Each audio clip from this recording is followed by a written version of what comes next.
नमस्कार, आप देख रहे हैं इंडिया टीवी। मैं हूं पंकज भार्गव।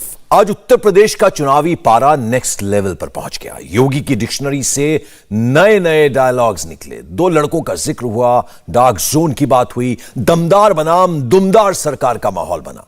यूपी में एक बार फिर कब्रिस्तान वाली स्क्रिप्ट की वापसी भी हुई। मगर इन सब के बीच योगी आदित्यनाथ ने आज का सबसे बड़ा बयान दिया है। योगी ने लाउड एंड क्लियर कह दिया है कि 22 का चुनाव 80 बनाम 20 का नहीं रह गया। अब यह चुनाव 90 बनाम 10 की तरफ जाता दिख रहा है। आज उत्तर प्रदेश के सारे सियासी प्लेयर्स का फोकस पश्चिमी उत्तर प्रदेश था। योगी ने शामली से लेकर मुजफ्फरनगर तक मोर्चा संभाला। अखिलेश ने मथुरा में रोड शो निकाला। प्रियंका ने अलीगढ़ से कांग्रेस का दावा ठोका। यूपी का हर पॉलिटिकल प्लेयर आज काफी एग्रेसिव पिच पर बयान दे रहा था। सब अपनी अपनी स्ट्रेंथ पर खेल रहे थे, मगर सबसे तेज तर्रार बाउंसर योगी आदित्यनाथ ने मारा। योगी के सियासी बाउंसर से किस किस को चुनावी चोट लगी है, इस रिपोर्ट में देखते हैं। तो मैं तो हुई उसके लिए फिर। योगी आदित्यनाथ का कॉन्फिडेंस लेवल अपने पीक पर है। विरोधियों को यूपी के बाबा का मैसेज लाउड एंड क्लियर है। एक बार फिर से सुनिए, एक बार नहीं 2 बार सुनिए। ये सभी लोग मिलकर के यहां का विकास करेंगे और जो कुछ बाकी होगा तो मैं तो हुई उसके लिए फिर। ये सभी लोग मिलकर के यहां का विकास करेंगे और जो कुछ बाकी होगा तो मैं तो हुई उसके लिए फिर। सपा, बसपा, कांग्रेस, क्या 22 में योगी विरोधी हर गठबंधन के लिए खतरे की घंटी है? या फिर कहो दिल से अखिलेश फिर से के साथ समाजवादी पार्टी इन वेटिंग है? जो पहले चरण की हवा बता रही है, जो पहले चरण का माहौल है, उत्तर प्रदेश की जनता ने मन बना लिया है कि भारतीय जनता पार्टी का पूरा उत्तर प्रदेश से सफाया होगा। फर्स्ट फेज के चुनाव में अब सिर्फ 5 दिन का वक्त बचा है। हर बीतते सेकंड के साथ यूपी की सियासी गर्मी बढ़ती जा रही है। 22 के लिए बीजेपी अब की बार 300 पार के नारे के साथ मैदान में है, मगर अखिलेश ने एक नया डायलॉग मारा है। 400 प्लस सीटों का दांव खेला है। जो जनता का आक्रोश है, गठबंधन को 400 सीटें मिलने जा रही हैं। अरे हमारे पहले एक बाबा को हटाओ और उत्तर प्रदेश को बचाओ। अखिलेश कैमरे पर 400 सीट जीतने का दावा तो कर रहे हैं, मगर ऐसा लगता है कि वो ग्राउंड पर योगी योगी नहीं सुन रहे। भारत माता की।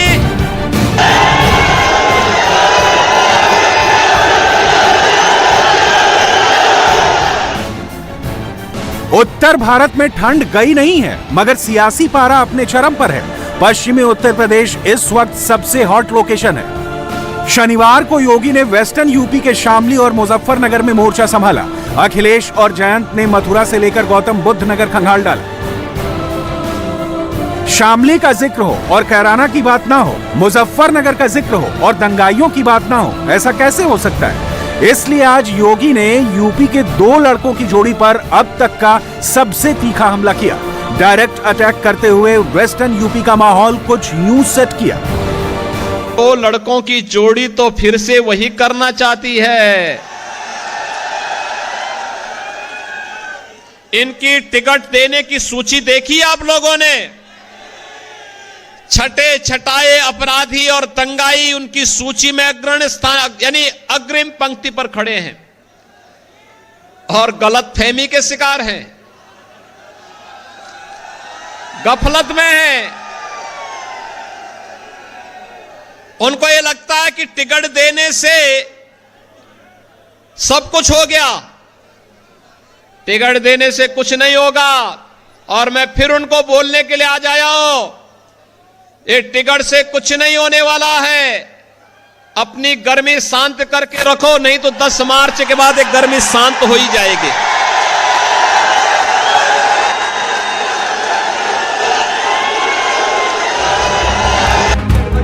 योगी ने जब हमला किया तो अखिलेश ने भी जवाब दिया। 10 मार्च के बाद वाली गर्मी कैसे शांत होगी, इसका एग्जाम्पल दिया। इस बार यही गठबंधन इनकी गर्मी निकाल देगा और वो गर्मी निकाल पाए ना निकाल पाए, लेकिन हम समाजवादी लोग, गठबंधन के लोग भर्ती निकालने का काम करेंगे। अखिलेश गर्मी वाली सियासी पिच पर खेलने की कोशिश तो कर रहे हैं, मगर यूपी के बाबा जी का लेवल अलग है। योगी ने आज अपनी तरकश से एक के बाद एक खतरनाक तीर छोड़े और सीधा निशाना अखिलेश पर लगा। समाजवादी पार्टी के मुखिया कहते हैं,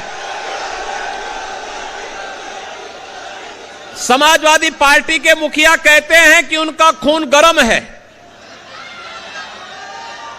मैंने कहा ये खून तो 5 साल पहले ही प्रदेश की जनता शांत कर चुकी है। अगर सचमुच खून गर्म होता तो मुजफ्फरनगर का दंगा भी नहीं होता।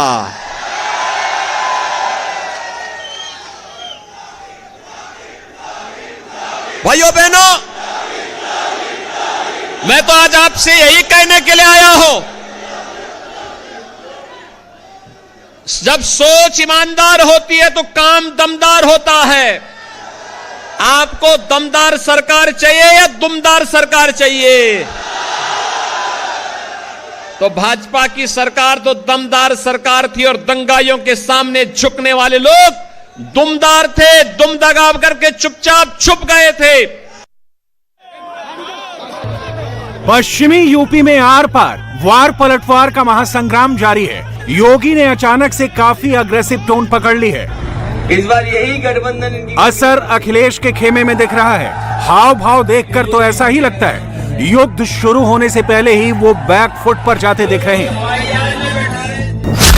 मसलन आज भी अखिलेश ने 80 बनाम 20 वाला नैरेटिव सेट करने की कोशिश की, मगर योगी एक कदम आगे निकल गए और अब वो एक नई थ्योरी लेकर आए हैं, यानी लड़ाई 80 बनाम 20 की नहीं है, 90 बनाम 10 की है।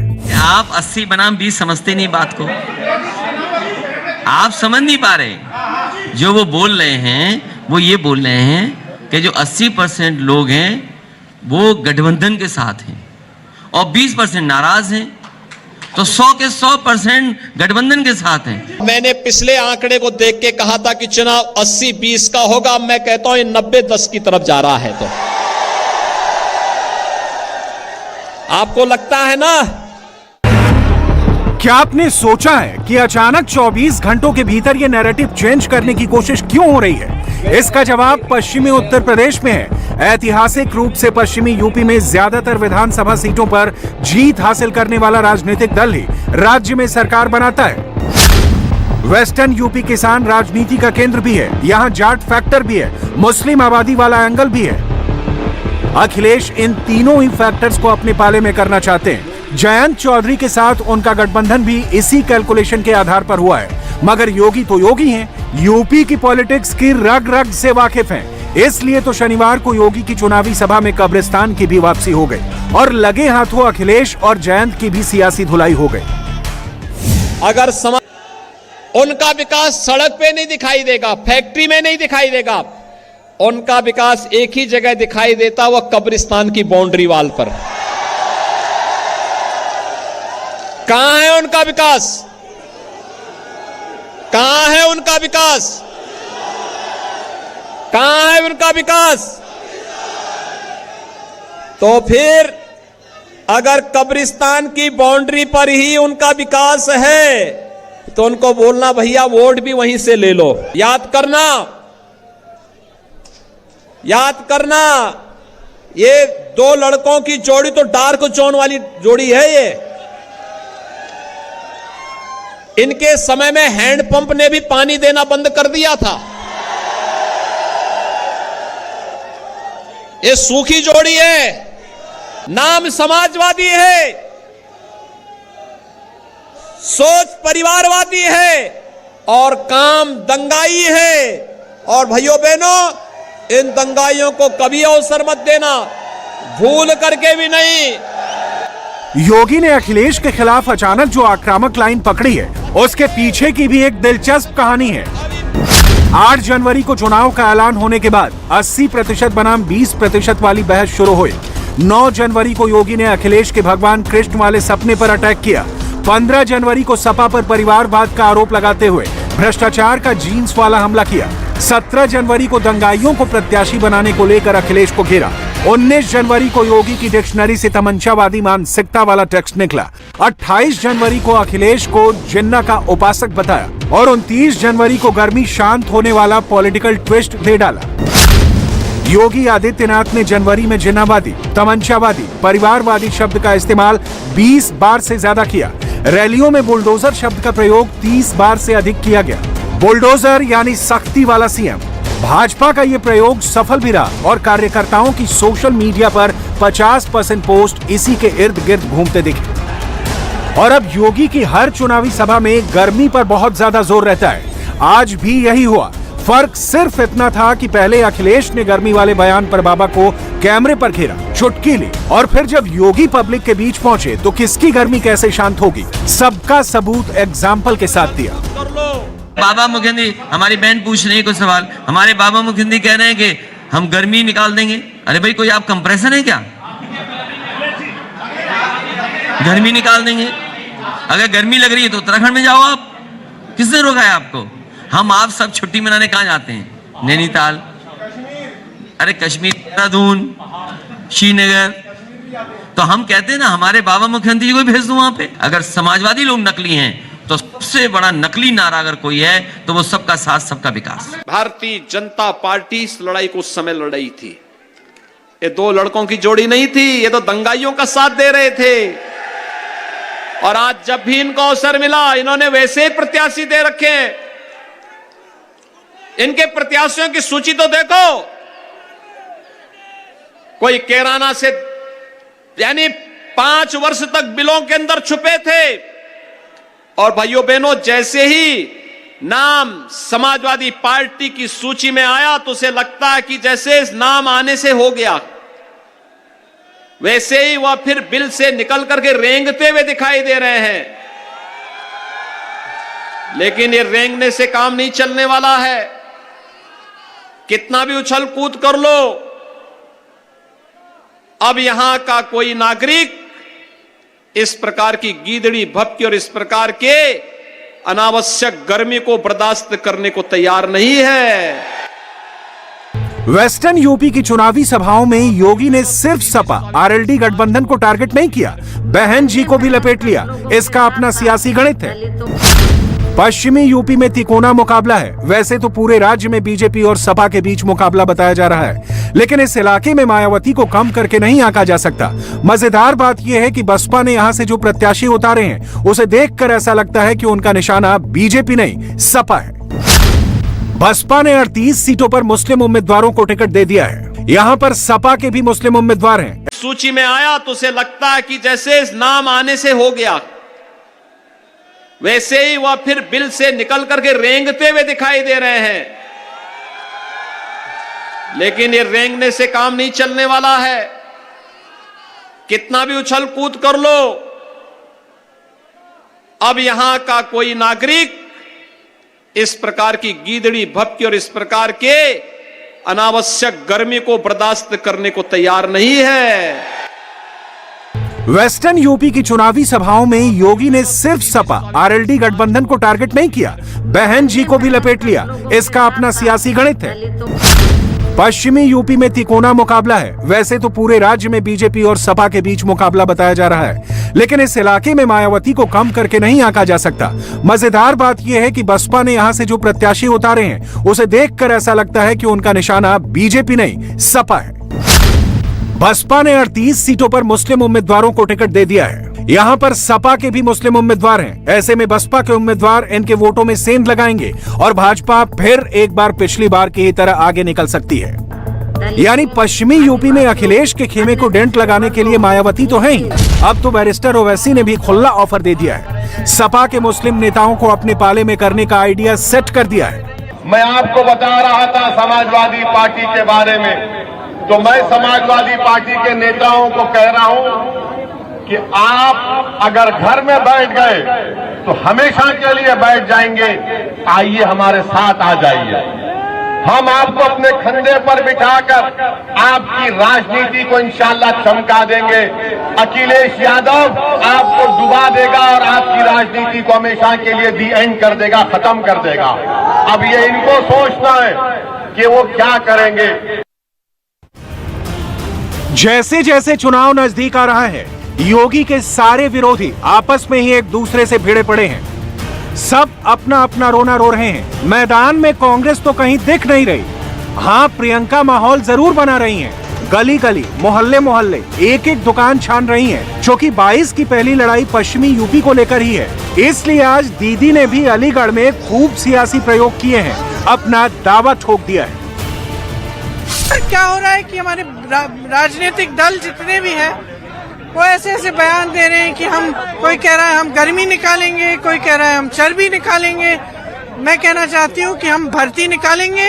हम काम कर रहे हैं, हम आपकी समस्याओं के लिए काम कर रहे हैं। उन्हीं को समर्थन दीजिए जो आपकी समस्याओं को के समाधान को सर्वोप्रिय रखें। इससे मैं मिल रही हूँ, परेशान है, दुखी है, परिवर्तन चाहता है।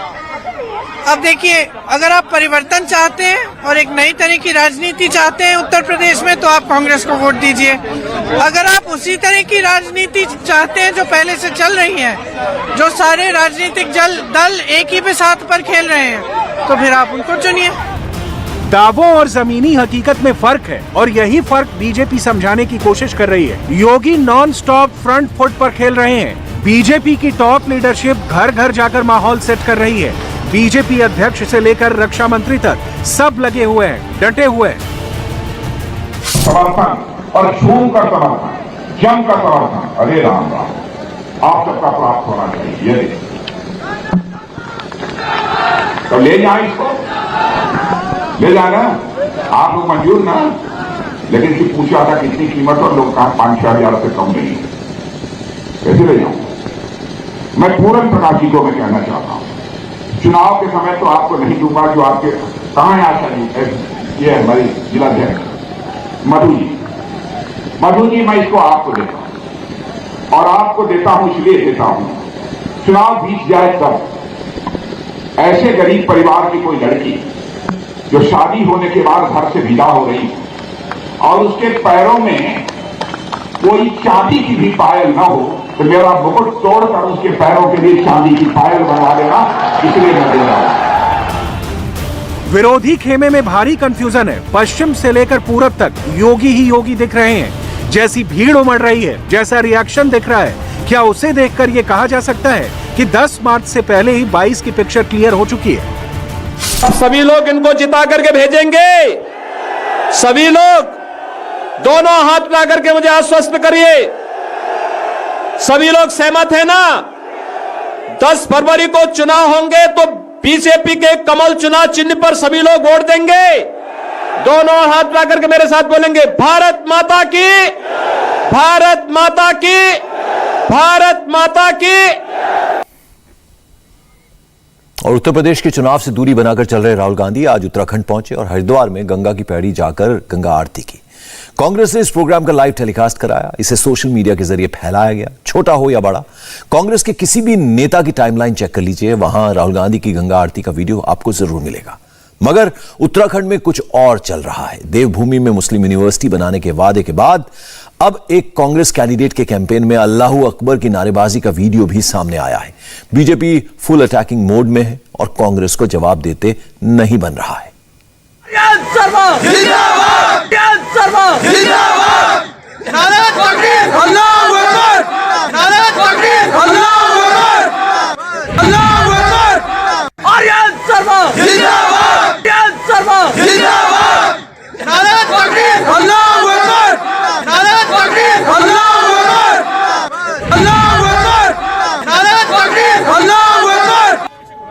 सत्रह में हारे, 22 में कांग्रेस नाराए तकबीर के सहारे।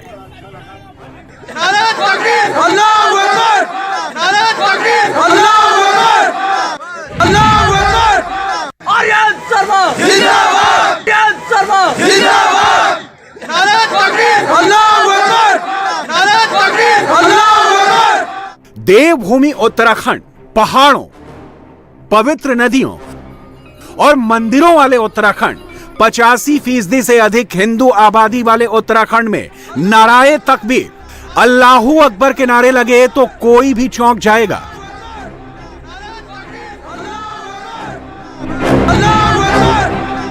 यह जगह सहसपुर विधानसभा क्षेत्र का है। वीडियो में कांग्रेस के कैंडिडेट आर्येंद्र शर्मा दिख रहे हैं, उनका नाम भी लिया जा रहा है। कैंपेन वाली जगह मस्जिद दिख रही है। ये वीडियो बीजेपी उत्तराखंड के ऑफिशियल ट्विटर हैंडल से शेयर किया गया और देखते ही देखते पूरे उत्तराखंड में वायरल हो गया। मोबाइल होते हुए इसे घर घर पहुंचा दिया गया। कैंपेन कांग्रेस का था, इसे फैलाया बीजेपी ने। अब कांग्रेस कैंडिडेट कह रहे हैं कि वीडियो गलत है, बीजेपी उनके खिलाफ साजिश कर रही है। हमने तहरीर दी है इसके खिलाफ कि ये जो है साजिश है भाजपा की, और इसके खिलाफ जो भी दोषी होंगे उनके साथ खिलाफ कार्रवाई की जाएगी। जिस तरह पहले एक मुस्लिम यूनिवर्सिटी की बात की गई, उसके बाद अब ये अल्लाह अकबर के नारे, आपको क्या लगता है ये कोई साजिश है, ये क्या है ये? बिल्कुल साजिश है। हमारे 4 धाम 4 काम, बेरोजगारों के लिए हम रोजगार देंगे और हम 500 रुपए से जो ऊपर सिलेंडर की कीमत नहीं होने देंगे, स्वास्थ्य सेवाएं बेहतर करेंगे किसानों के लिए और अपनी महिलाओं के लिए काम देंगे, ये हमारा नारा है। तुष्टीकरण वाली बात करके फिर पलट जाना। उत्तराखंड कांग्रेस में 2 दिनों में ये दूसरी बार हुआ है।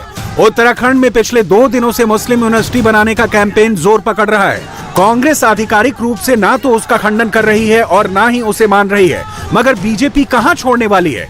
कांग्रेस के कैंपेन में अल्पसंख्यक धार्मिक नारे लगेंगे तो बीजेपी को मौका तो मिलेगा ही। बीजेपी ने इसे दोनों हाथों से लपक लिया है। हमारी बात सत्य सिद्ध हुई जो हमने कल प्रेस में कहा था कि कांग्रेस घबरा चुकी है और वो पूरी तरह से एक वर्ग विशेष की तुष्टीकरण की नीति पर चल रही है। पहले उन्होंने प्रयोग किया मुस्लिम विश्वविद्यालय खोलने का, बंद कमरे में आश्वासन दिया। वो जब बाहर आ गया तो आज उसी विधानसभा में अल्लाह अकबर के अगर नारे लग रहे हैं तो देवभूमि में कांग्रेस क्या चाहती है ये कांग्रेस को स्पष्ट करना चाहिए। हम इसकी निंदा करते हैं। कांग्रेस नेता राहुल गांधी ने भी आज उत्तराखंड में प्रचार किया, लेकिन हेडलाइन में आया अल्लाह अकबर का नारा।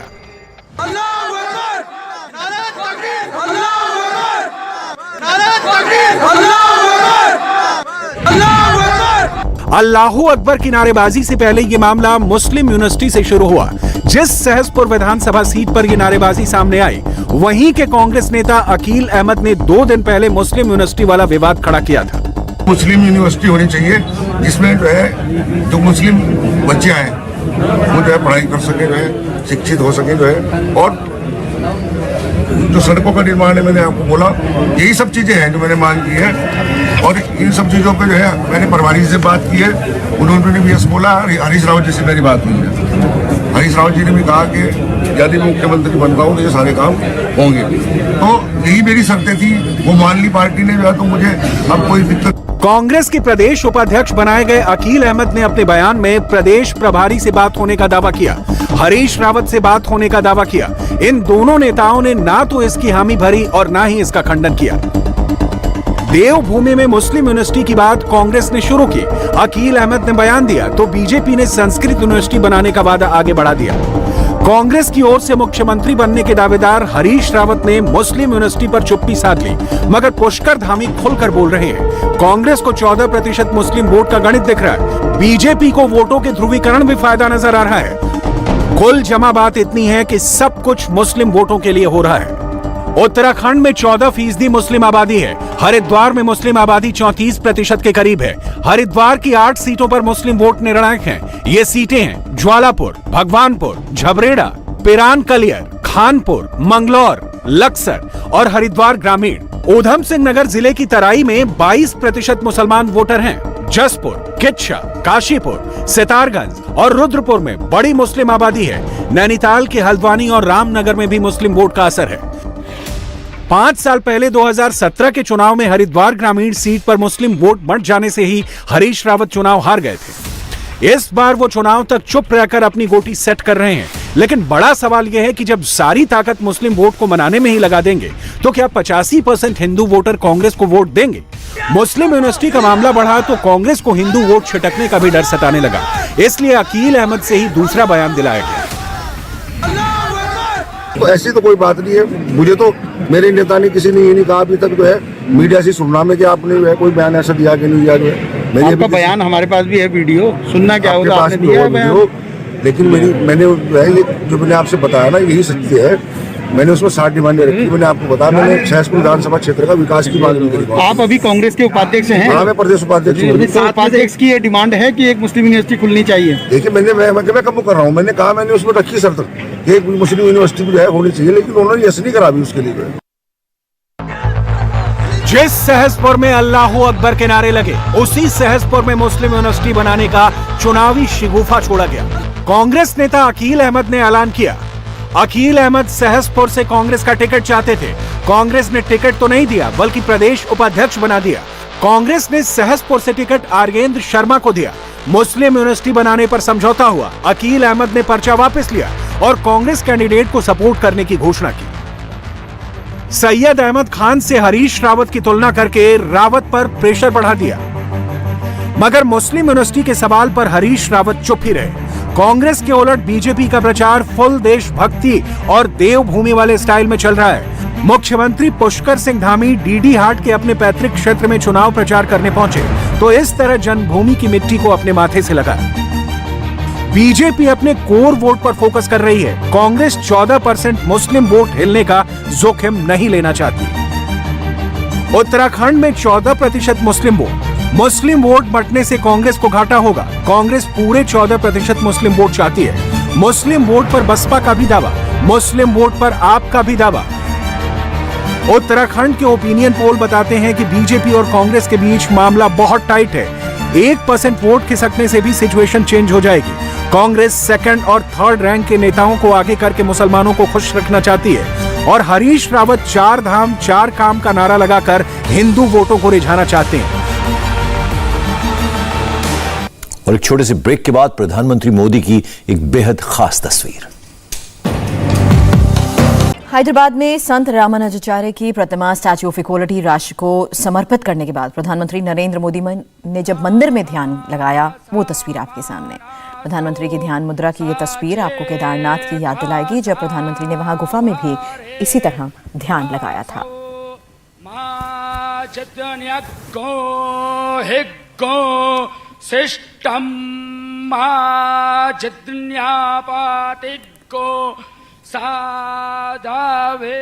प्रधानमंत्री नरेंद्र मोदी चुनावी गहमागहमी से दूर हैदराबाद में थे। एक संत जिसने हमेशा समानता का संदेश दिया, आज देश के प्रधानमंत्री उनके सामने नतमस्तक थे।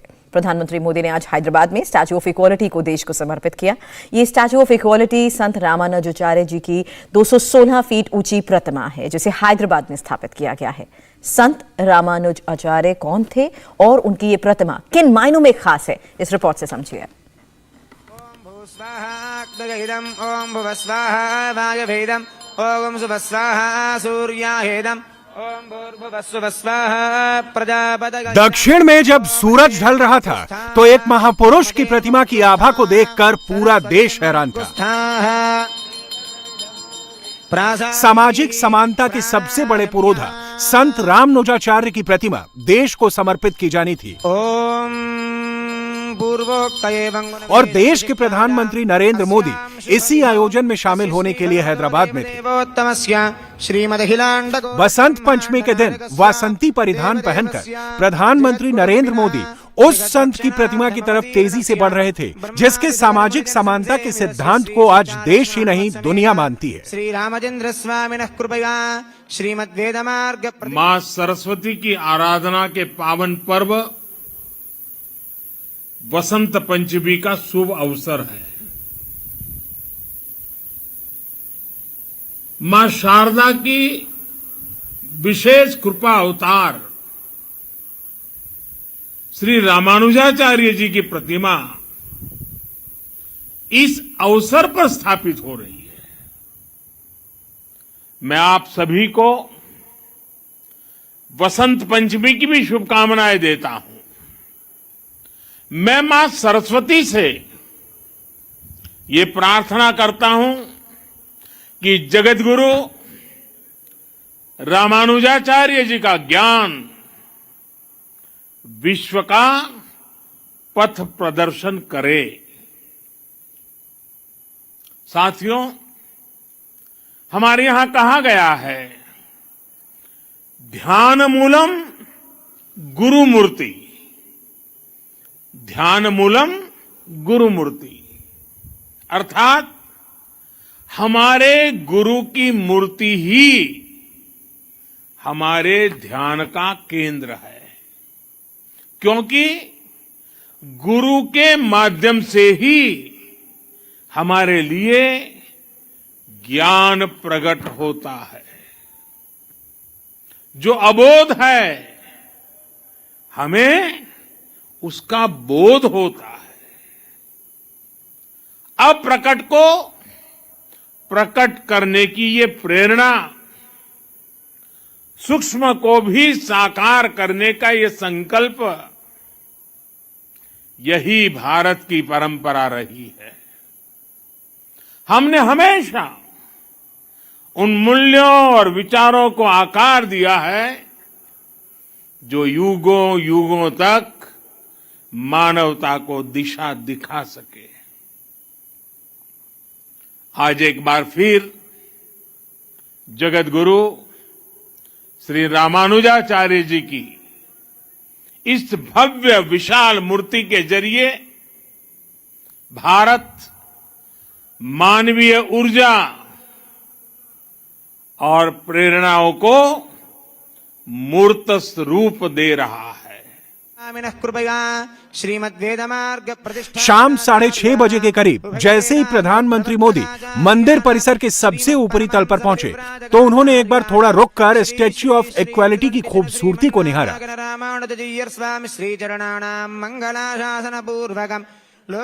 फिर 216 फीट ऊंची प्रतिमा के ठीक नीचे पहुंच गए। वहां संत रामानुजाचार्य की एक छोटी प्रतिमा रखी गई थी, जिसके सामने पीएम मोदी हाथ जोड़कर खड़े हो गए।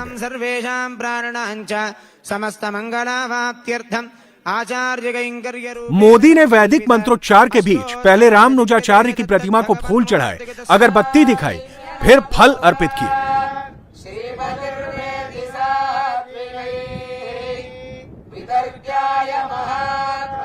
इसके बाद पीएम मोदी ने मूर्ति के सामने खड़े होकर विधिवत आरती की और एक बार फिर पुष्प अर्पित किए।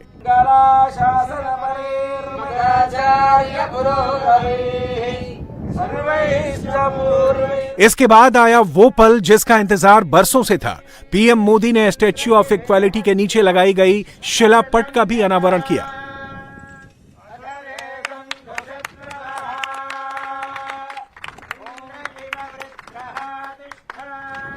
और इसी के साथ उन्होंने 216 फीट ऊंची संत रामानुजाचार्य की प्रतिमा देश को समर्पित कर दी। पीएम मोदी ने जैसे ही रिमोट का बटन दबाया, यह विशालकाय प्रतिमा रोशनी से नहा गई।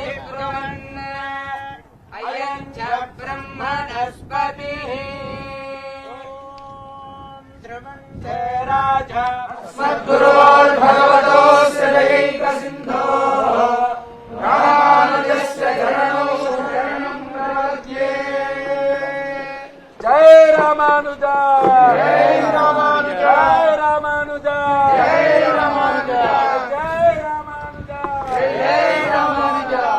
ये उस संत का सम्मान था जिन्होंने ना कभी धर्म का भेद किया, ना जाति का, ना ही किसी ऊंच नीच का।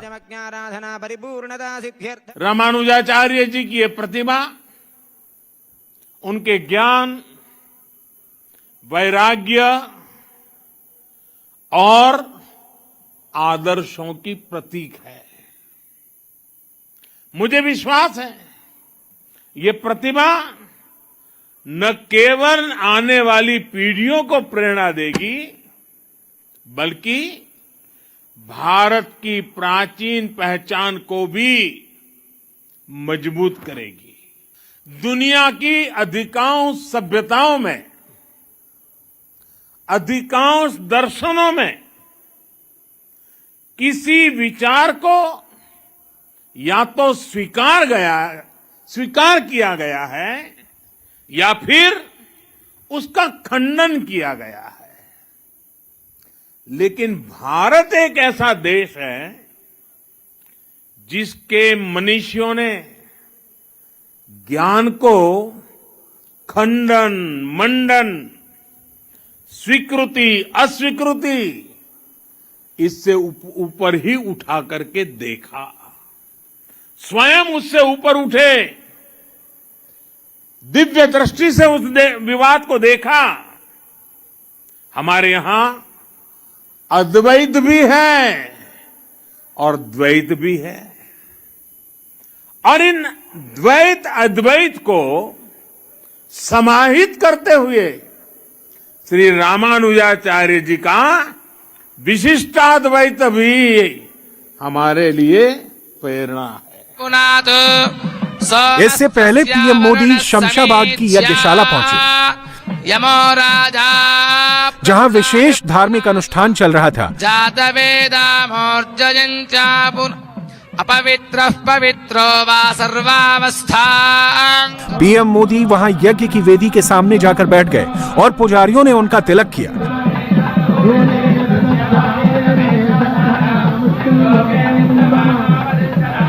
पीएम मोदी यहां रुद्राभिषेक में भी शामिल हुए।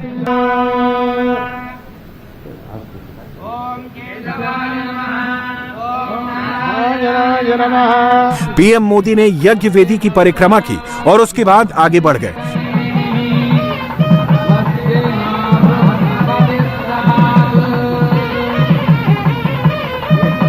यहां से PM Modi statue of equality के कैंपस में पहुंचे।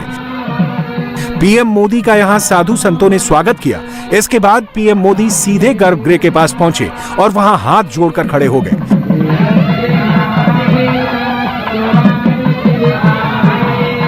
मंदिर परिसर में मौजूद साधु संत उन्हें जानकारी दे रहे थे और पीएम मोदी शांत भाव से उनकी बातें सुन रहे थे।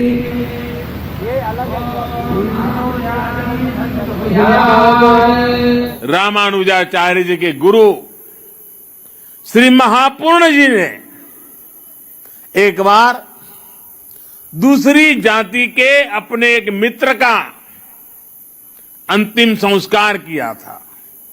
उस समय रामानुजाचार्य जी ने लोगों को भगवान श्री राम की याद दिलाई थी। उन्होंने कहा कि अगर भगवान राम अपने हाथों से जटायु का अंतिम संस्कार कर सकते हैं तो फिर भेदभाव वाली सोच का आधार धर्म कैसे हो सकता है। ये अपने आप में बहुत बड़ा संदेश है। साथियों, हमारी संस्कृति की ये विशेषता रही है कि सुधार के लिए हमारे समाज के भीतर से ही लोग निकलते हैं। युगों से देखते आइए, समाज में जब भी कुछ बुराई के तत्व फैलने लगते हैं, कोई न कोई महापुरुष हमारी ही बीच में से पैदा होता है। और ये हजारों वर्षों का अनुभव है कि ऐसे सुधारकों को हमेशा उनके कालखंड में शायद स्वीकृति मिली हो या न मिली हो, चुनौतियां रही हो या न रही हो, संकट झेलने पड़े हो या न पड़े हो, विरोध भी सहना पड़ा हो, लेकिन उस विचार में, उस तत्व में उतनी ताकत रहती थी, उनका कन्विक्शन इतना जबरदस्त होता था कि वो समाज की बुराइयों के खिलाफ लड़ने के लिए अपनी पूरी शक्ति लगा देते थे।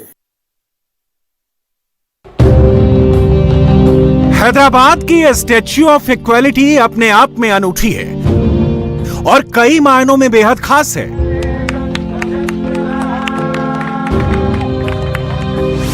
सबसे अहम बात यह है कि यह एक पंचलौह प्रतिमा है, यानी इसे पंच धातु से बनाया गया है, जिसके लिए सोना, चांदी, तांबा, पीतल और जस्ता का इस्तेमाल किया गया है। मूर्ति की परिकल्पना, इसका कॉन्सेप्ट रामानुजाचार्य आश्रम के चिन्ना जीयर स्वामी ने तैयार किया है। अगर सामने से देखिए तो इस मूर्ति तक पहुंचने के लिए आपको सीढ़ियां नजर आएंगी जो सीधे उस चबूतरे तक ले जाती हैं, जहां पंच धातु की यह मूर्ति स्थापित की गई है। इस मूर्ति के नीचे क्या है, अब आपको वो दिखाते हैं।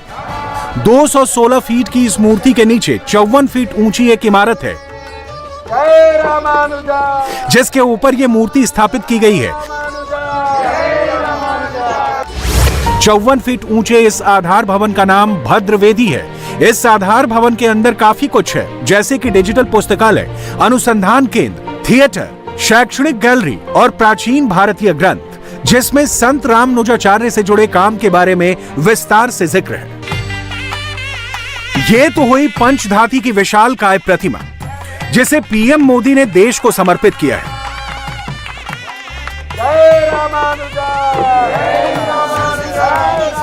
लेकिन यहां पर संत रामानुजाचार्य की एक और प्रतिमा होगी, जो बड़ी वाली मूर्ति से बिल्कुल अलग होगी। कुछ ऐसी होगी वो प्रतिमा जिसे मंदिर के गर्भगृह में स्थापित किया जाएगा। इसके चारों तरफ जो वास्तुशिल्प नजर आएगा वो भी बेहद खास होगा।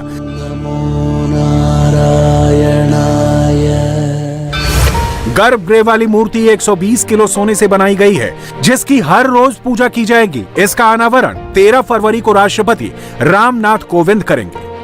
अब आपको एनिमेशन के जरिए ये दिखाते हैं कि इस कैंपस में और क्या कुछ खास है। दक्षिण भारत के प्रसिद्ध 108 दिव्य देशम की रेप्लिका भी इस स्टैच्यू ऑफ इक्वलिटी के चारों तरफ बनाई जा रही है, जो यहां आने वाले लोगों को दक्षिण के शिल्प से परिचित कराएंगे। यहां एक डांसिंग फाउंटेन बनाया गया है, जिसकी खूबसूरती जितनी दिन के वक्त नजर आती है, उससे कहीं ज्यादा शाम में दिखती है। दिन ढलने के बाद इस फाउंटेन की रंगत कैसी होगी, इसका अंदाजा आप एनिमेशन वाली इन तस्वीरों को देखकर लगा सकते हैं। और सिर्फ फाउंटेन ही नहीं, दिन ढलने के बाद ये पूरा कैंपस ही रोशनी में नहा जाता है। इस प्रोजेक्ट की कुल लागत करीब 1000 करोड़ रुपए है। कहते हैं अभी तक किसी भी संत के लिए इतना भव्य मंदिर नहीं बनाया गया है। रामानुजाचार्य स्वामी पहले ऐसे संत हैं जिनकी इतनी बड़ी प्रतिमा स्थापित की गई है। रामानुजाचार्य जी भारत की एकता, भारत की अखंडता का भी एक प्रदीप्त प्रेरणा है। उनका जन्म दक्षिण में हुआ, लेकिन उनका प्रभाव दक्षिण से उत्तर और पूरब से पश्चिम तक पूरे भारत पर है। अन्नामाचार्य जी ने तेलुगु में उनकी प्रशंसा की है। इंडिया टीवी हर वक्त हर जगह डाउनलोड करने के लिए सर्च करें India TV news Google play store या ऐप स्टोर पर।